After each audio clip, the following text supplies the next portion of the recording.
இளையராஜா அவர்களோட பொண்ணு பவதாரணி நேற்று இறந்துட்டாங்க அப்படிங்கிற ஒரு செய்தி தான் காண்போர் எல்லாருக்குமே மிகப்பெரிய ஒரு சோகத்தை ஏற்படுத்தியிருக்கு. 47 வயசான பவதாரணி அவர்களுக்கு பித்தப்பை புற்றுநோய் இருந்திருக்கு அப்படின்னும் அதற்காக கடந்த சில வருடங்களாக அவங்க சிகிச்சை எடுத்து வந்தும் பலனளிக்காமல் கடைசியாக ஸ்ரீலங்காவில் ஆயுர்வேதிக் மூலயமா சிகிச்சை எடுக்கலாம் அப்படின்னு போயிருக்காங்க. ஆரம்ப ஸ்டேஜிலே கண்டுபிடிச்சிருந்தா கண்டிப்பாக குணப்படுத்த முடியல அப்படின்னாலும் கொஞ்சம் இறப்பை எக்ஸ்டெண்ட் பண்ணியிருக்கலாம். ஆனால் கடைசி நேரத்தில் கண்டுபிடிச்சதுனால அவங்களால எதுவுமே பண்ண முடியல. சிகிச்சை பலனின்றி கொழும்புல நேற்று 5:20 மணி போல பவதாரணி அவர்கள் இறந்து போயிருக்காங்க.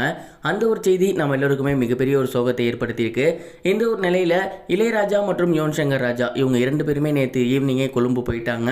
அங்க பவதாரணி அவர்களோட உடலை பார்த்து கதறி எழுதிருக்காங்க அப்படிங்கிற நியூஸ் கிடைச்சிருந்துச்சு. அது தவிர ஸ்ரீலங்காலேருந்து இந்தியா கொண்டு வரதுக்கு ஒரு சில ஃபார்மாலிட்டிஸ் இருக்கு, ஒரு சில ப்ரொசீஜர்ஸ் இருக்கு.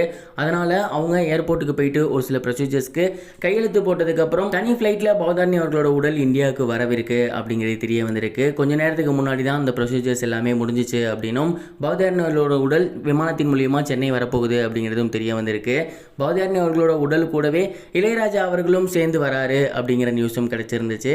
கண்டிப்பாக இளையராஜா சாருக்கு இது மிகப்பெரிய ஒரு வேதனையாக தான் இருக்கும். இளையராஜா சார் பவதாரணி அவர்களை பார்க்கும் போது அங்கிருந்த ஒரு சிலர் ஒரு அப்பாவுக்கு இந்த ஒரு நிலைமை வரவே கூடாது, இப்படி ஒரு நிலைமையில் ஒரு பொண்ணை பார்க்குறாரு, அதுவும் அந்த ஃப்ளைட்டில் அவர் ட்ராவல் பண்ணி போகிறப்ப அவரோட மனநிலை எப்படி இருக்கும் அப்படின்னு அங்கவே நிறைய பேர் ரொம்பவே ஃபீல் பண்ணியிருந்தாங்க அப்படின்னும் தெரிஞ்சிருந்துச்சு.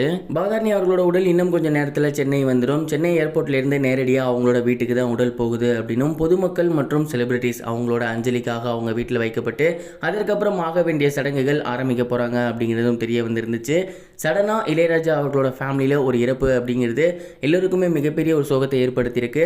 அதுலேயும் குயில் போல பாடக்கூடிய பவதாரணி அவர்களோட இறப்பு அப்படிங்கிறது எல்லாத்துக்குமே மிகப்பெரிய ஒரு சோகம் அப்படின்னு தான் நான் நினைக்கிறேன். நீங்கள் எந்த ஒரு விஷயத்தை பற்றி என்ன நினைக்கிறீங்க கமெண்ட் பாக்ஸில் ஷேர் பண்ணுங்கள். இது வரைக்கும் கனெக்டிங் டிவிக்கு சப்ஸ்கிரைப் பண்ணனா மறக்காமல் சப்ஸ்கிரைப் பண்ணிக்கங்க. உடனடி அப்டேட்ஸ் பெறுவதற்கு நோட்டிஃபிகேஷன் பெல்லையும் கிளிக் பண்ணிக்கங்க.